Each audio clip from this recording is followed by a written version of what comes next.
Hello, welcome to my channel. In this video, I'll be discussing chemical bonding. Chemical bonding is the force that holds atoms together to form compounds, and it also holds molecules together, affecting their physical characteristics. It occurs due to the tendency of atoms to attain a stable electronic configuration, typically that of the nearest noble gas. What do I mean? In the Nealbohr model of atom, the first shell usually want to have two electrons because this is the stable state. For hydrogen that have one electron, it always want to gain one more electron or share one more electron with the other atoms so that it can assume a stable state. For for other atoms, for atoms of other elements, which has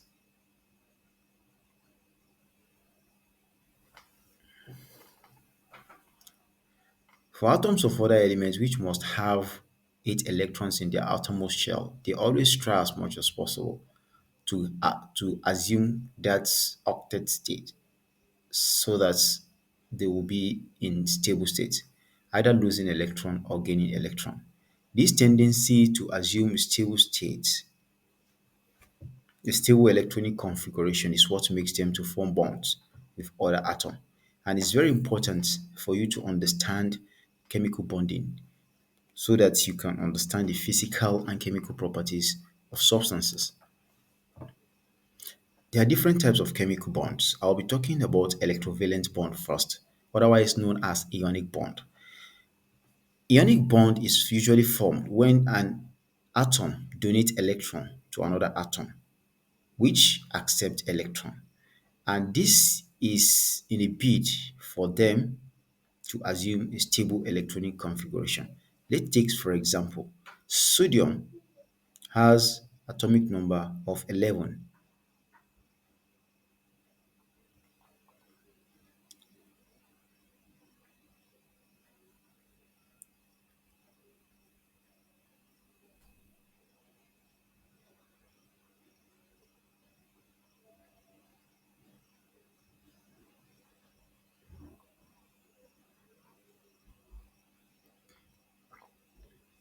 With this single electron in its outermost shell, sodium wants to donate this electron to other atoms that may need it to complete its stable configuration of the outermost shell. For example, chlorine.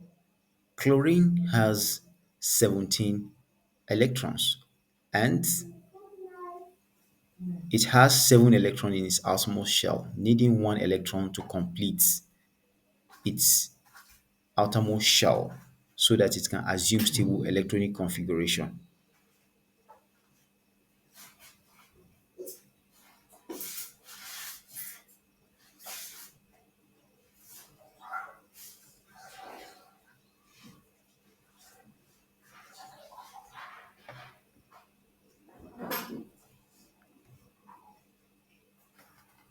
This is the Nealbohr model of the atoms of chlorine, and it has 7 electrons in its outermost shell. It want to assume it want to accept one other electron from a donor so that it can have 8 electrons in its outermost shell, and this can be donated from sodium. And when the sodium donate this electron, it becomes positively charged, and this electron move to this shell. And when it comes to this shell, the chlorine will become negatively charged. So this being positively charged and this being negatively charged will make them to attract each other.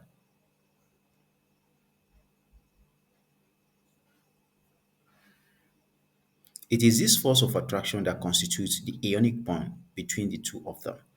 And this ionic bond affects their physical and chemical states. One of the ways it affects their chemical state is this type of bond is a very strong bond and it's not easily broken. So, therefore, their melting and boiling point is very high, and that is due to the strength of the bond between them, which is ionic bond. Also, because of the free ions that constitute this molecule of sodium chloride, when dissolved in water, because these molecules are freely mobile, they conduct electricity. They can conduct electricity. Okay, that's one other physical properties with ionic bonds. When I move forward and I start discussing covalent bonds, you know why this is relevant. Covalent bond is a type of bond in which two atoms share electrons in their outermost shell. And like I said, that this is brought about by the tendency of atoms to want to assume a stable state by ensuring their outermost shell is filled with the necessary number of atoms. In the case of hydrogen, two, which is the single shell, and in the case of subsequent shell, eight. I've earlier discussed ionic bond. In covalent bond, usually electrons are not donated between atom. Electrons are not donated and accepted between atoms, but rather the electron is shared between them. How does it occur? This usually occur between atoms that have close electronegativity, meaning that both of them have tendency to attract electron, and each of the atoms can contribute one, two, or three electron. Okay, making it either single, double, or triple covalent bond. An example of elements that form single covalent bond is chlorine. Like I said earlier, chlorine has 7 electrons in its outermost shell, and when one atom of chlorine combines with another atom of chlorine, because they have similar electronegativity and they don't let go their electrons easily, what they do is that they share this electron between them, okay, such that they become like this.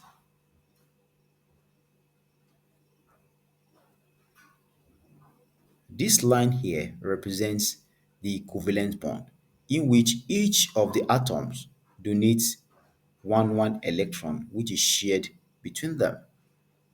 Okay, this is an example of single covalence bond.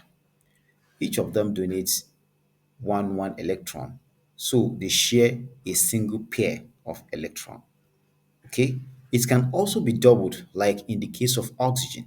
You know, oxygen has 6 electrons in its outermost shell, and it wants to assume two extra electrons so that it can form its stable state of octet state in its outermost shell.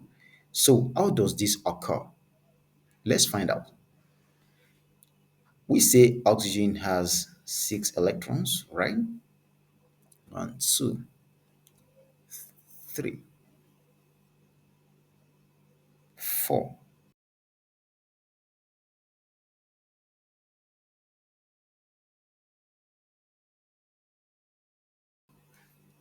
five, and six.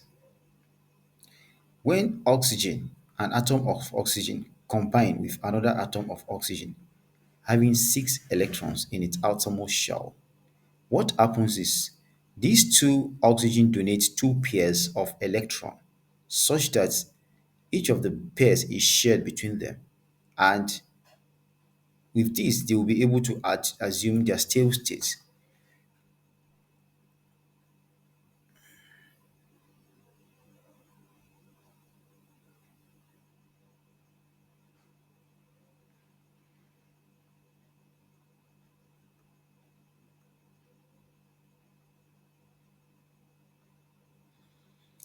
So with this, each of the oxygen atom will be able to have 8 electrons. One, two, three, four, five, six, seven, eight. This one too will have one, two, three, four, five, six, seven, eight.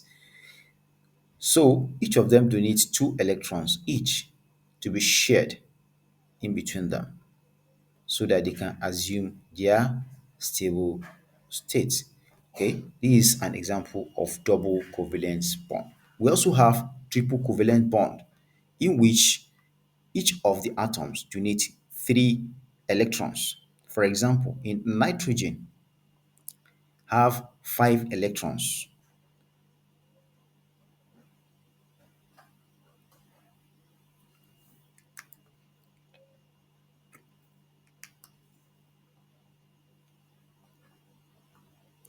In its outermost shell, and each of the nitrogen donates three electrons, such that they will assume their stable state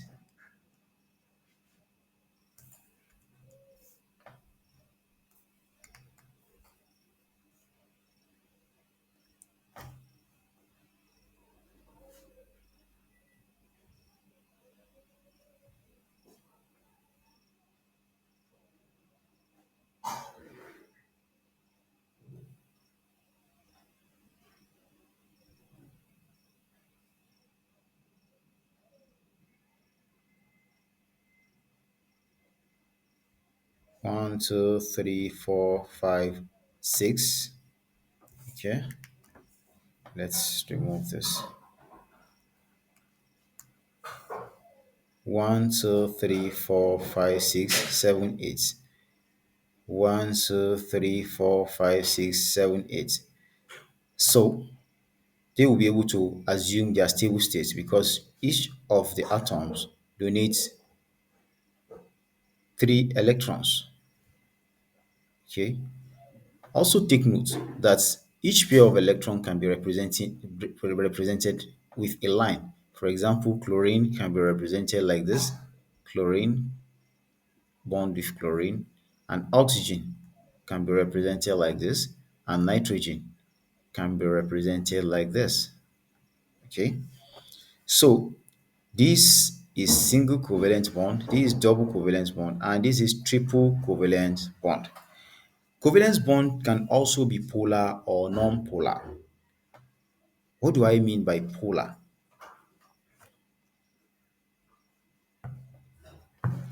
When two atoms of different electronegativity combine with each other, a covalent bond can become polar.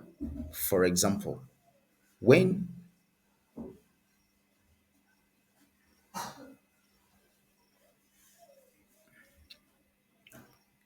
hydrogen combine with chloride, they form covalent bond. And that is because hydrogen has single electron in its outermost shell, while chlorine has seven electrons in its outermost shell. And when they come together, they'll form, each of them donates single electron, and they will be able to complete their outermost shell. With hydrogen having two electrons in its outermost shell, okay, and chlorine having eight electrons in its outermost shell. Don't forget that this line is a bond and it represents two electrons for each of them. Now, when you have this kind of compound, recall that electronegativity of chlorine is far, far higher than that of hydrogen. Therefore, electron will be attracted more to chlorine than hydrogen, with chlorine assuming a partly negative and hydrogen assuming a partly positive, because the electron is drawn more towards the more electronegative chlorine. So, therefore, this covalent bond can become polar, and this can actually influence the physical property of the compound. For example, we can have this kind of polar covalence bond in some molecule like water. You can also have it in water. How does it happen in water? Let's look at it. When hydrogen combines with oxygen, recall that oxygen has six electrons in its outermost shell, right? So when this is combined with hydrogen, which has one electron, and they will form a covalent bond like this. Because the oxygen is highly electronegative when compared to hydrogen, it tends to draw electron closer to itself and assume a partly negative state, while hydrogen, because the electron is drawn away from them, assume partly positive states. When this happens, what we see is that there will be force of attraction between positive and negatively charged pole of this covalent bond. Okay, let's say there is another oxygen here that is negatively charged, and this one is positively charged, and this one is positively charged. So this force of attraction also influence its physical property, and this is one of the reasons why water has higher boiling point when compared to some other covalent or other compounds with covalent bond that may have similar molecular mass. Recall that covalent bond can be polar when the electronegativity of each of the atoms that form the compound is when the difference between their electronegativity is very high. Okay, they can become polar. While those that have close electronegativity are usually non-polar. For example, if you look at compounds like carbon 4 oxide, carbon dioxide, in carbon dioxide, oxygen, each of the oxygen form double bond with the carbon. And because the electronegativity of carbon and oxygen is close to each other, so this compound tends to be non-polar. Okay.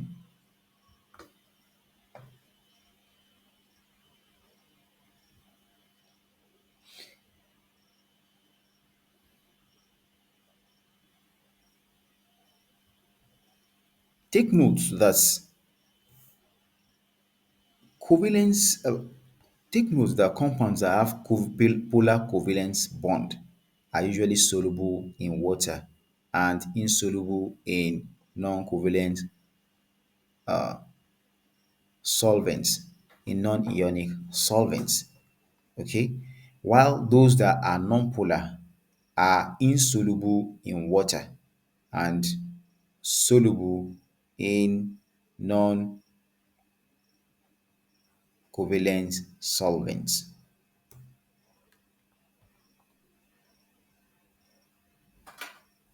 Metallic bond is another type of metallic bond is another type of bond that is specifically found in metals, and this is usually caused by the structure of the metal itself. Metallic bond result from the structure of metals. Usually, the atoms of metals are arranged in a regular structure like this.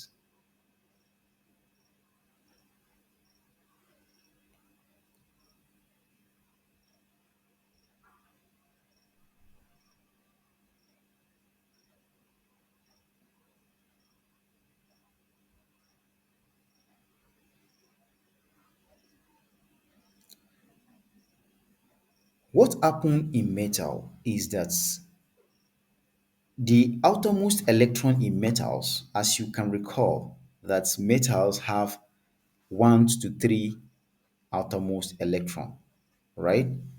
If you watch my video on periodic table and periodicity, you'll understand this better. I'll advise you that you watch it. You can see the link above. Click the link and watch the video for you to understand the periodic table and periodicity of element. Metals usually have 1 to 3 outermost electron, and these electrons are usually freely mobile in metals.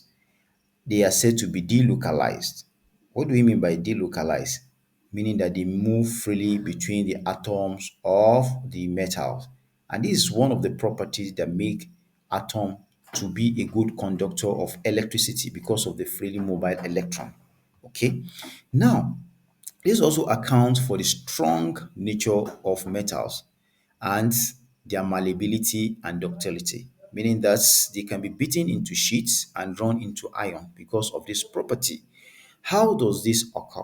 The electrons in metals are usually delocalized, and when they move around away from their atom, the atoms of the metal usually become positively charged, while there are sea of electrons moving in between atoms, which are negatively charged. These opposite charges, as we know, attracts each other, and this is what constitutes the metallic bond that give it its property of malleability and ductility, and also conductivity of electricity, meaning that they are malleable, they can be beaten into sheets, malleable, they are ductile, and they are good conductors.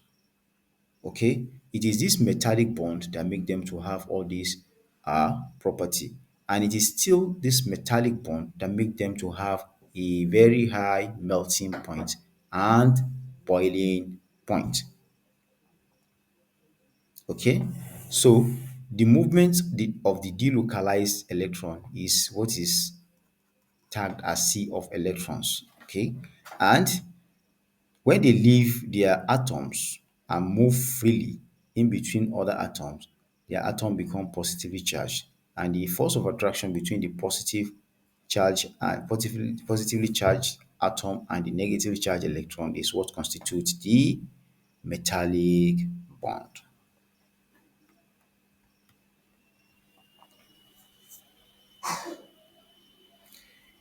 Hydrogen bond is a weak bond formed between a hydrogen atom covalently bonded to highly electronegative atom.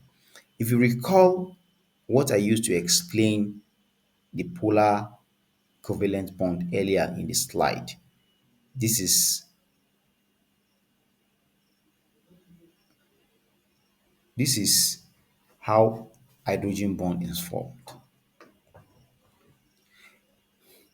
When hydrogen combine with highly electronegative atoms like water, which I explained earlier, this one become partly negative and this one become partly positive, and this is because of the high electronegativity of oxygen that make it to draw electron closer to itself, making it to become negatively charged. And the force of attraction that occur between the negatively charged oxygen and the positively charged hydrogen is what is known as the hydrogen bond, which I actually explained earlier. It's just that I didn't call it hydrogen bond. The bond between them is hydrogen bond. It's also found when hydrogen combine with nitrogen, like as seen in ammonia. Okay? Because nitrogen is highly electronegative,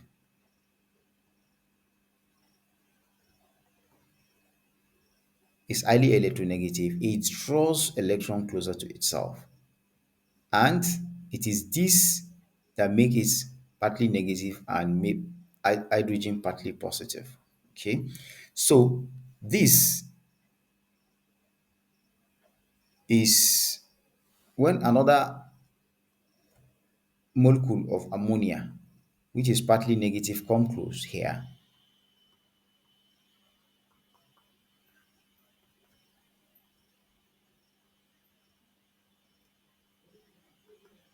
the force of attraction between them here is what constitutes the hydrogen bond. And this is very important as they affect the physical properties of the compounds that have hydrogen bond. Like I've said earlier, One of the bonds that make hydrogen that made one of the bond that make water to have high boiling point is the hydrogen bond. The next bond I want to talk about is coordinate bond, otherwise known as dative covalent bond. Take note, it's also a type of covalent bond, but it's a special type of covalent bond. Why is it special? Recall that in covalent bond, I said the two atoms coming together would donate one, two, or three electrons. In the case of dative bond or coordinate covalent bond, in the case of in the case of dative co- in the case of dative covalent bond or coordinate bond, the electron shared is donated by only one electron. The, in the case of coordinate bond or dative covalence bond, the electrons donated is comes from only one of the atoms that is involved. For example, let's look at ammonia, the formation of ammonia boron trifluoride. When ammonia combined with ammonia combined with boron trifluoride,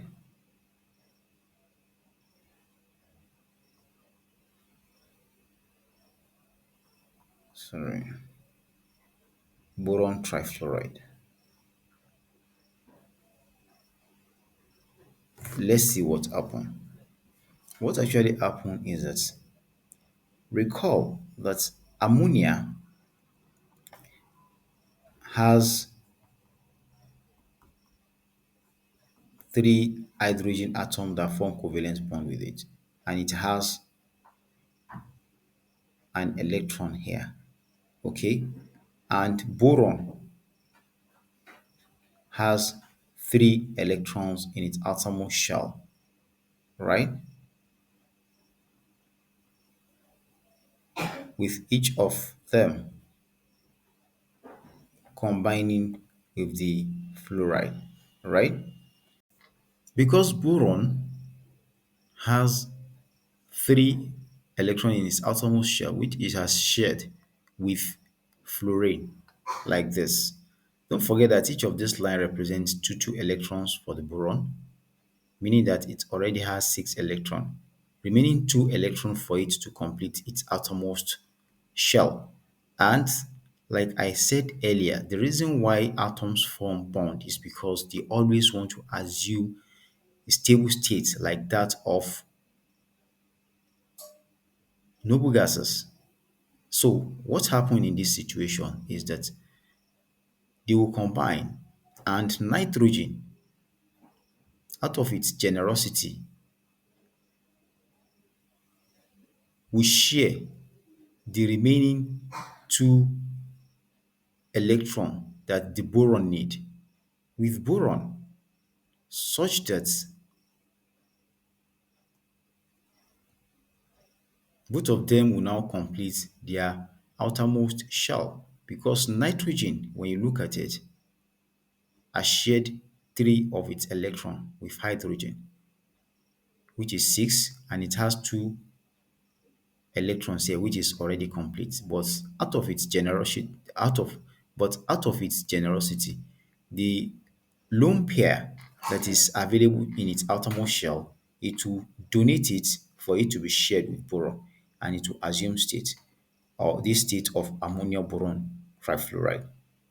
So this is what is called coordinate bond or dative covalent bond, because the electron that was shared was donated by only one of the participating molecule, which is ammonia. Okay, you can also see it in the formation of hydroxonium. When water combined with an hydrogen ion, it forms hydroxonium like this. Yes. And how does this happen? Remember that this hydrogen that is positively charged doesn't have any electron in its outermost shell. And water, like this, This is already 4, right? Then 5, 6, 7, 8. Okay? When it's combined with hydrogen ion, which doesn't have any electron in its outermost shell, what happens is this. Oxygen is stable in this state because it has 8 electrons in its outermost shell. What it does is that it donates one of these lone pair to the hydrogen for it to complete its own state, such that it will now form a covalent bond with hydrogen like this. Hydrogen here, hydrogen here, hydrogen here, with the positive charge like this. So this is hydroxonium here.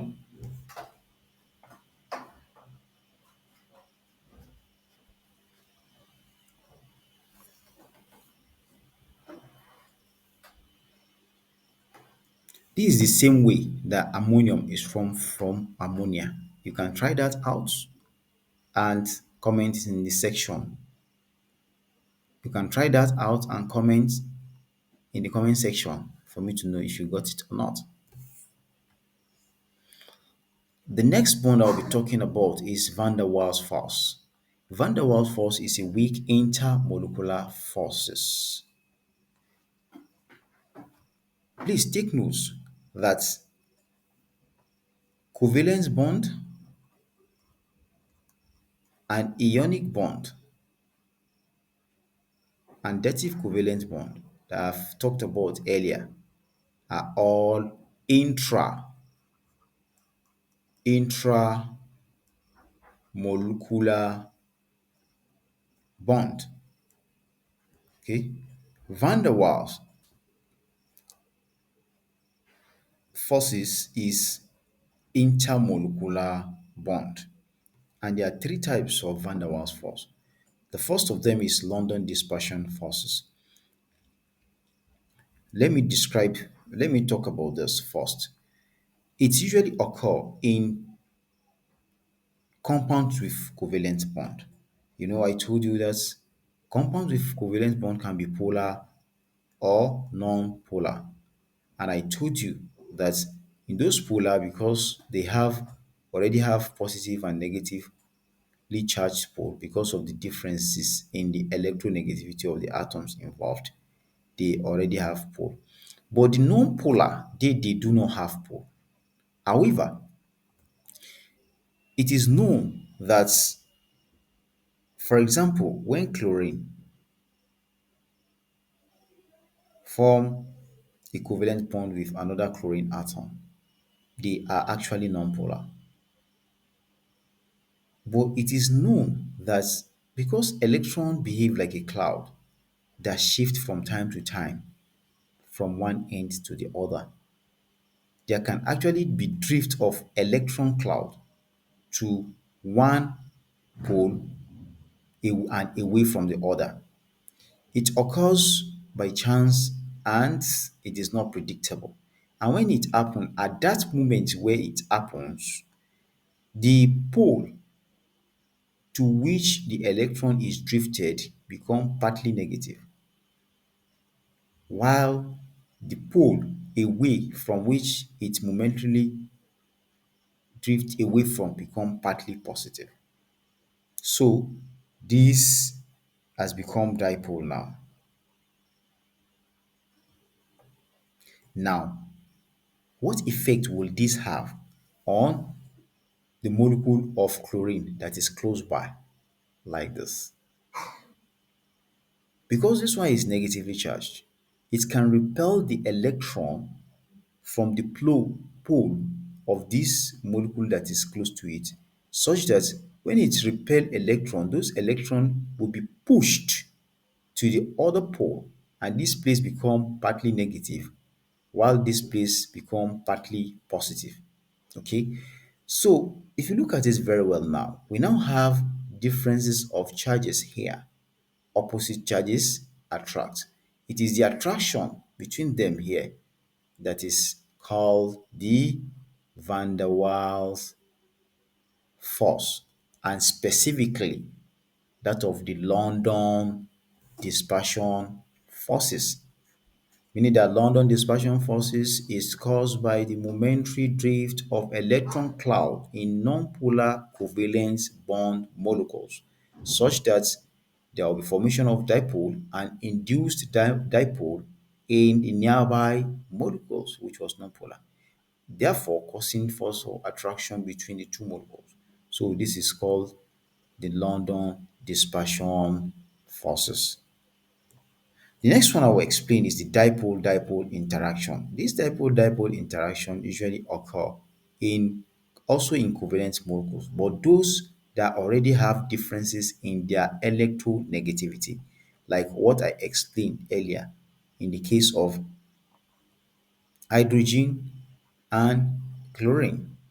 Okay, because chlorine is highly electronegative, what happens is that it push more electron towards itself and become partly negative, and the hydrogen will become partly positive. So this is already there. The difference between this one and this one is that in this one it occur momentarily when electron cloud drift to one pole and making it momentarily negative and making the other pole momentarily positive. Okay, but this one, recall that this one there is no difference in electronegativity, it's just the drift by chance. Okay, but this one there is differences in electronegativity and it is already there. Okay, so the interaction between the different molecules that have the different charges between them is what is known as dipole-dipole interactions. Okay, and when hydrogen is involved, it becomes an hydrogen bonds. Okay, these forces contribute to the physical states and properties of the molecule, like I've said earlier. Like in the case of water, where you have hydrogen bond, it actually affects its physical properties, making it having higher boiling point. Having gone through the different types of chemical bonding in chemistry, let's go through some questions for us to test our knowledge and reinforce what we know. We start with question number one. Which of the following bonds is the most polar? Let's look at it. Covalent bond can be polar when there is difference in the electronegativity. But if you look at hydrogen-hydrogen bond, both of them have similar electronegativity, right? So therefore, this is non-polar at all. Okay. If you look at this one is polar, this one too is polar, and this one is polar. And what they are asking from us is the one that is most polar. And the one that is most polar will be the one that have highest differences in the electronegativity. We know the electronegativity of the fluorine is far, far higher than that of chlorine and far, far higher than that of bromine. Why is it so? You can watch my tutorial on periodic table and periodicity of elements. You will understand this better. It is simply due to the size of their respective atom. For fluorine, it has two shells. Okay, the electron in its out the electron, the total electron is 9. The one in the outermost shell is 7. Okay, but for chlorine, it has three shells. Don't forget this one will be 8,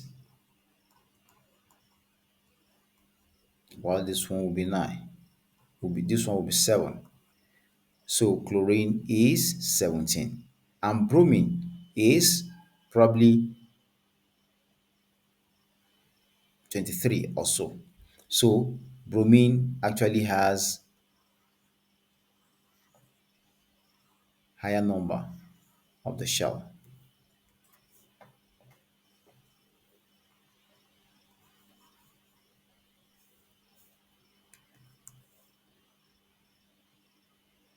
One, two, three.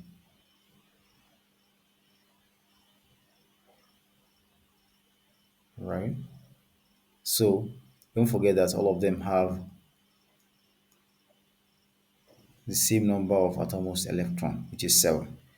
But if you look at that, this one is bigger. This one is the biggest of them all. And what matters here is that if there is one electron outside here, and don't forget that proton that will attract the electron is in the nucleus. And the force of attraction is influenced by both the number of the charges and the distance between the charges. You can see that for this nucleus to attract an electron, it will be weaker than when this one attract the electron, because the distance between the proton and electron in this one is shorter than in this one. And this one will be the strongest because it doesn't have that much number of shells. So the electronegativity of fluorine in this case will be the highest, meaning that it will draw electron close to itself more than all of them. So therefore, its electronegativity will be highest. And the differences in the electronegativity between them is what determine the polarity. So this one will have the highest, the most will be the most polar of all these molecules. Question number 2. In which type of bond are electrons shared equally between two atoms? In ionic bond, the electrons are not shared. It is donated by the donor and accepted by the acceptor. So this is not correct. Covalent bond, electrons are shared equally, right? So this is correct. In metallic bond, electrons are not shared, right? It is due to the electron C that move freely in the metals between the atoms of metals. And in hydrogen,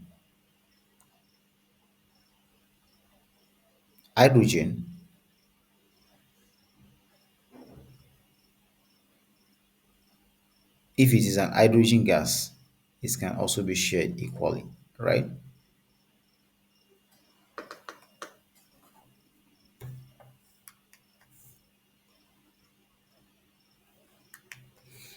And in hydrogen bond, the electrons are not shared equally because the electron is drawn closer to atoms with higher electronegativity. Okay, so the correct answer is covalent bond. Next question, which of the following molecules contains a double bond? Let's look at it. Water has oxygen, and hydrogen donates one electron and oxygen donates one electron, making it single.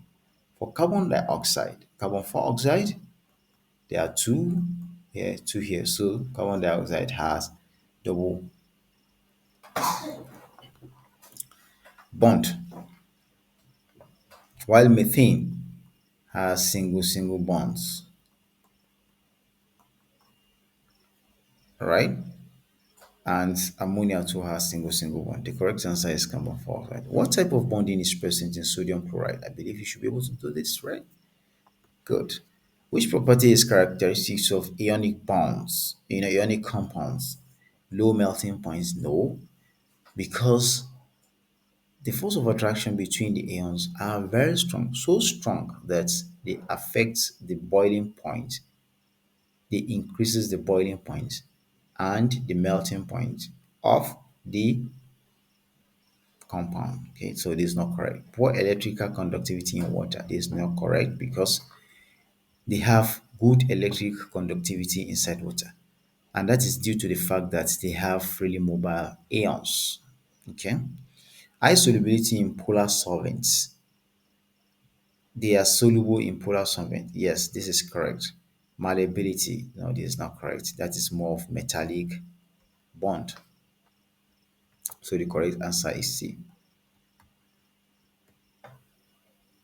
What is the primary reason atoms form chemical bonds? I believe you should be able to answer this. They want to assume stable state, right? So the answer is there. In a molecule of water, the bond between hydrogen and oxygen is.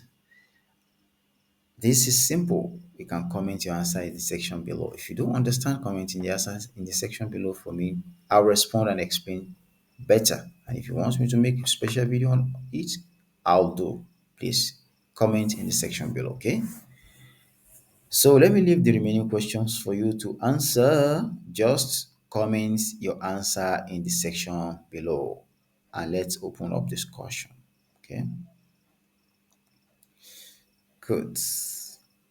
Which of the following molecule exhibits hydrogen bond? Okay, thank you for watching. But before you go, don't forget to like, share for others to benefit, and subscribe to my channel. Till I see you in my next video. Thank you and bye bye.